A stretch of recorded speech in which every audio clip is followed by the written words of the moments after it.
সাদ ইবনে উবাদা রাদিয়াল্লাহু তাআলা আনহুর মুমূর্ষু অবস্থায় নবীজি সাল্লাল্লাহু আলাইহি ওয়াসাল্লামের কান্না। عن عبد الله بن عمر رضي الله عنهما قال اشتكى سعد بن عبادة شكوى له فأتاه النبي صلى الله عليه وسلم يعوده مع عبد الرحمن بن عوف وسعد بن أبي وقاص وعبد الله بن مسعود رضي الله تعالى عنه فلما دخل عليه فوجده في غاشية أهله فقال قد قضى قالوا لا يا رسول الله আব্দুল্লাহ ইবনে ওমর রাদিয়াল্লাহু তাআলা আনহু থেকে বর্ণিত, তিনি বলেন, সাদ ইবনে উবাদা রাদিয়াল্লাহু তাআলা আনহু রোগাক্রান্ত হলেন। নবী করিম সাল্লাল্লাহু আলাইহি ওয়াসাল্লাম আব্দুর রহমান ইবনে আউফ, সাদ ইবনে আবি ওয়াক্কাস এবং আব্দুল্লাহ ইবনে মাসউদ রাদিয়াল্লাহু তাআলা আনহুকে সঙ্গে নিয়ে তাকে দেখতে গেলেন। তিনি তার ঘরে প্রবেশ করে তাকে পরিজনের মাঝে দেখতে পেলেন। জিজ্ঞেস করলেন, তার কি মৃত্যু হয়েছে? তারা বললেন, জি না, হ্যাঁ ইয়া রাসূলুল্লাহ।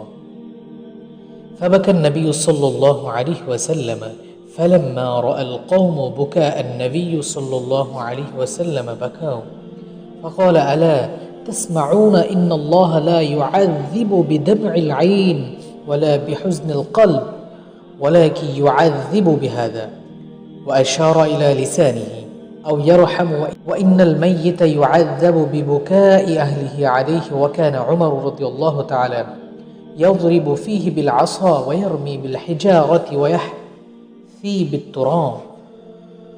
তখন নবীজি সাল্লাল্লাহু আলাইহি ওয়াসাল্লাম কেঁদে ফেললেন। নবীজি সাল্লাল্লাহু আলাইহি ওয়াসাল্লামের কান্না দেখে উপস্থিত লোকেরা কাঁদতে লাগলেন। তখন তিনি ইরশাদ করলেন, শুনে রাখো, নিঃসন্দেহে আল্লাহ তাআলা চোখের পানি ও অন্তরের শোক ব্যথার কারণে আযাব দেবেন না। তিনি আযাব দেবেন এর কারণে, এ বলে জিহ্বার দিকে ইঙ্গিত করলেন, অথবা এর কারণেই তিনি রহম করে থাকেন, আর নিশ্চয়ই মৃত ব্যক্তিকে তার পরিজনের বিলাপের কারণে আযাব দেওয়া হয়। উমর রাদিয়াল্লাহু তাআলা আনহু এ ধরনের কান্নার কারণে লাঠি দ্বারা আঘাত করতেন, কঙ্কর নিক্ষেপ করতেন বা মুখে মাটি পুড়ে দিতেন।